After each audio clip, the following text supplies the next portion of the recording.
Karma hits husband who cheated with wife's best friend. The best excuse might be that I was too young. Or maybe my justification was that it wasn't that damaging after all. Who can know? I was only 20, married to Sharon. She was a petite babe, shy of even her own height, 4 feet 10 inches. I still don't know how we ended up together because I preferred nice, round, soft shapes in girls and women. Sharon fit the definition of round and soft. She was very dense. But that was the only round and soft part. At only 93 pounds, she had no legs or back body, just the upper part of a 32C cup. However, I enjoyed playing with her breasts. I could literally fondle her for hours, and she seemed to really enjoy my efforts. We probably looked strange together, as I was a full 6 feet and over 200 pounds. Dancing with her was very difficult. I learned to take short steps and even hesitate slightly to give her time to move with me. She was almost like magic to me. Everything about Sharon was close to perfection. She turned heads everywhere we went. Her face combined with her gorgeous body just screamed for attention. She kept the perfect house, cooked as well as the best chef, and loved me completely and without any demands. My life was complete perfection. My best friend at the time was a guy named Gordon. He was a few years older than me, 6 inches shorter than me, balding, wearing glasses, looking bad because of the clothes he wore.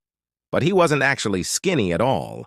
In his swim trunks at the beach, he had a firm chest and shoulders. I guess you could call it a firm look. I was proud of my body. I did a lot of weightlifting in high school. I was on the track team and also on the wrestling team. So in a bathing suit, I could be described as slightly trim. Kettlebell work was something I did every night without exception. Gordon was married to Patrice. We all called her Dale because that was her middle name. She was about 5'10" inches, big-boned, big-busted, wore glasses, and had her dark hair pulled back into a bun. No one could understand what Gordon saw in her until they talked to her. She smiled all the time, and everyone loved her in seconds. Dale could be called a bit of a coquette. Gordon was also a bit of a fantasist. He liked it when Dale wore clothes that showed off her body. Nothing too much, but her pants were always tight-fitting, with no panty lines, and her blouses were always undone one button more than one might expect. Not outrageous, but her sexuality was always present.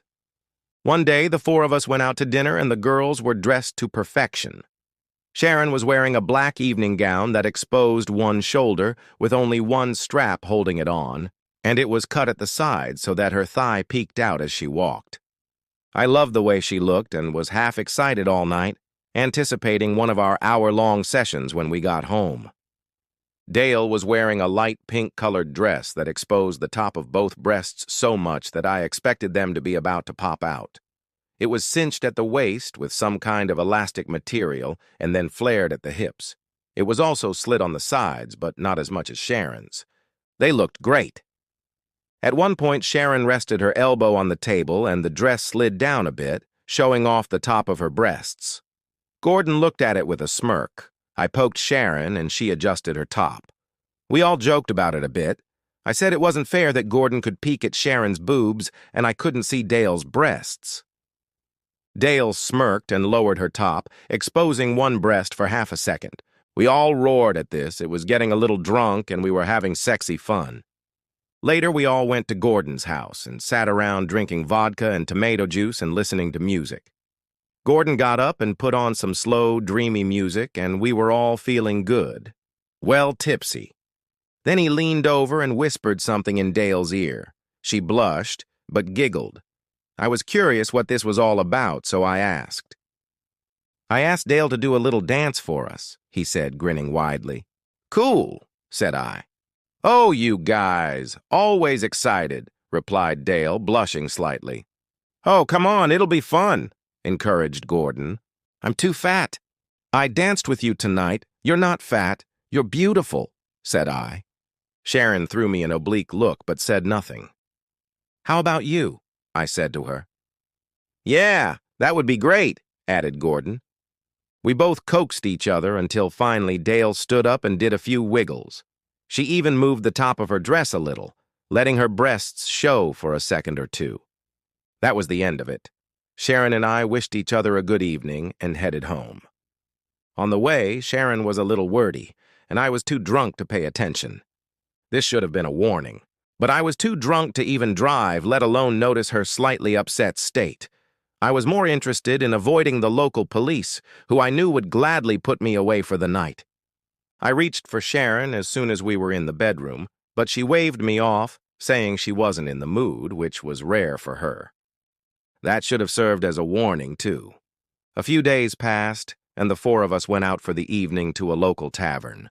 Gordon and I drank beer, the girls sipped wine that pretended to be hard liquor. I was winning regularly. A few more guys came up and challenged me, and the game grew to $5 for a game of 8-ball. By the end of the night, I had won $40 and was a little excited about it.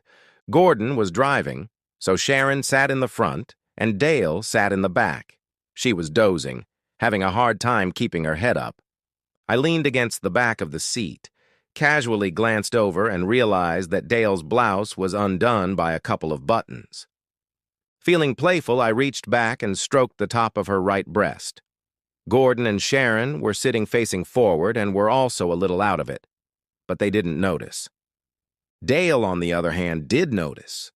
Her head came up. She looked at me in surprise. Then a sly smile appeared on her lips and she leaned forward slightly. I made sure Gordon and Sharon were still not paying attention to me, and then I slipped the fingers of my left hand into her bra.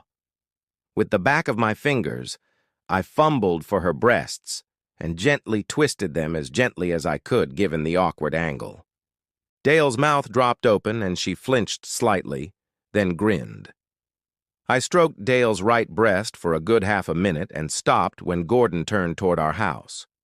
Sharon and I slipped out, said goodnight to each other, and went inside. About 2 weeks went by and there was a party at another couple we knew's house down the street. Sharon couldn't go. She was going away for the weekend to visit her mother, so I decided to go and see what it was all about. The party was casual. People were sitting around drinking. Someone brought a hookah and some of the people there started smoking, but I never touched the thing. Nevertheless, I was still getting a high. I sat on the couch and watched a video of some crazy fat comedian. It was hilarious. Don Rickles looked more humble, and some of the insults he threw at people managed to make it funny. I looked up, and Dale walked into the room.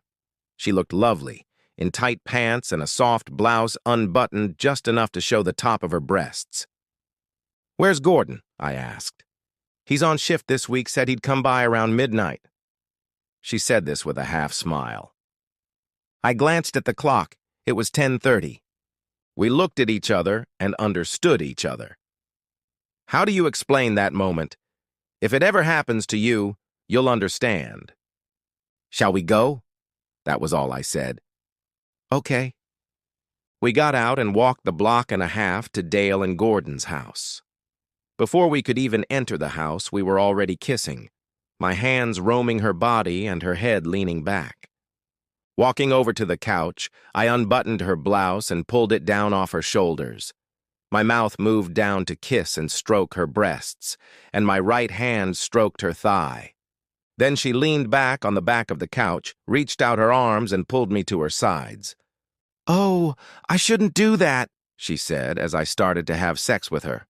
It hit me that I was cheating with my best friend's wife on his couch, but that thought was fleeting as I continued. "You're so very big," squealed Dale, panting as she pressed herself against me again. We were back at the party by 11:30, getting a few leering looks from some of the people there. Gordon arrived around 12:30, grabbed a beer, and sat down on the couch next to me. He was babbling something about some game, and I managed to respond. Funny, but I didn't feel guilty. I should have. It became a regular thing that Dale and I did every chance we got. Once we ventured into their bathroom while Sharon and Gordon made sandwiches in the kitchen. We were sitting on the couch when they came back and acted like nothing had happened. We just hopped in there and went about our business. It was a big mistake. Gordon called me a few days later and said he wanted to talk. I met him at a tavern on the next street. We ordered pizza and a couple glasses of beer, and I was already taking a sip when he blurted out, "I think Dale's having an affair," she babbled. "Dale, no way!" I replied, feigning surprise. "I'm sure of it. I found a pair of her panties with stains on them." "It's probably just yours." "No way. She doesn't wear underwear to bed." "So what are you going to do?" I took another sip of beer. "Catch the asshole!" He looked right at me, making me nervous. "But how?" "I set a trap. I've been following it for almost a week now." He looked right at me, with the same strange expression on his face. It flashed through my mind that I had slipped in there the day before, telling Sharon I was going to the store. I'd even gone down to the store and bought a few things to cover my tracks.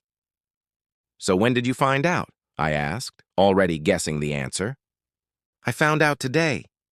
Gordon, Before I could finish, my head exploded. Several tables and chairs flew in different directions as I tried to stay out of his reach. "Come on, Gordon, I can explain!" shouted I, trying my best to stay out of his reach.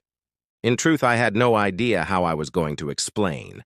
I was getting ready to throw him, to try and defend myself, and wasn't entirely sure I'd succeed when a few customers and the bartender grabbed him.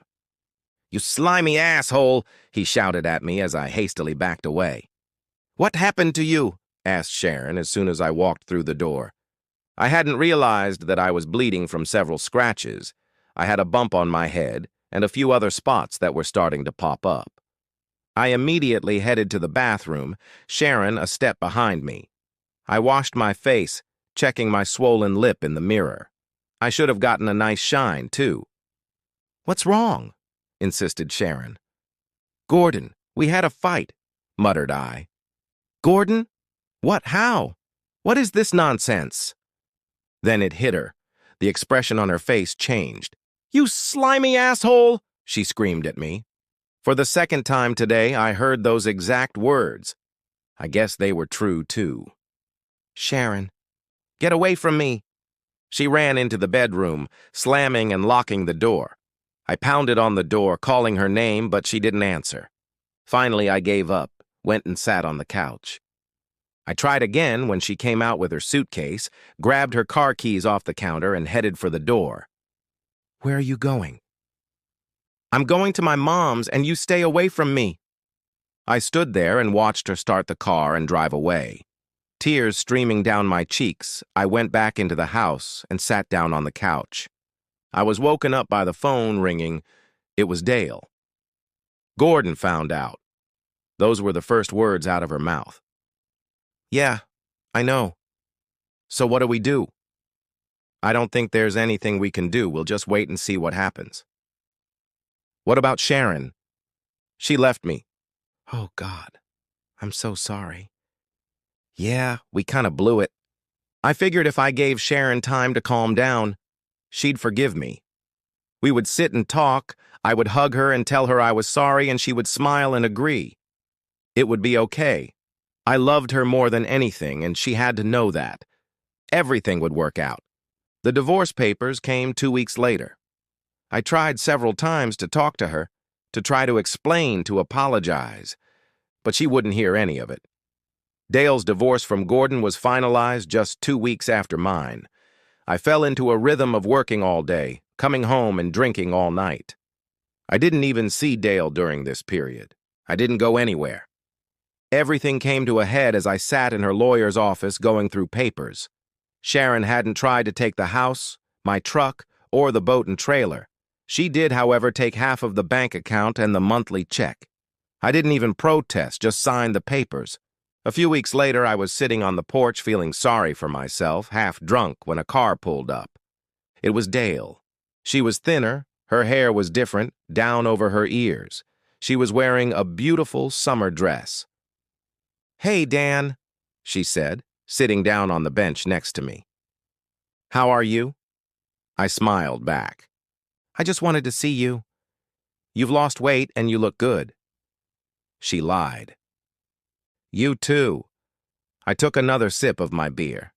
Dale leaned forward and kissed me. And that was all it took. It had been months, but I'd lost the weight so fast. We ended up in my bed. Her light body felt strange, different. The fantasy of Sharon lying beside me, her small thighs pressing greedily against me, filled my mind.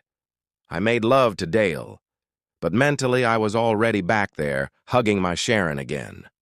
My eyes were moist as I lay with her. We lay side by side, my hand resting on her body and my hand caressing her breasts. "Oh, did you hear that?" she asked. "Heard what?" "Gordon and Sharon. They've gotten together and they're getting married next week." I felt like I'd been electrocuted. My Sharon? With Gordon? My Sharon? I got up and went into the kitchen and got a beer out of the fridge. Tears filled my eyes as I tipped the bottle back. The end! Subscribe to my channel. Thank you.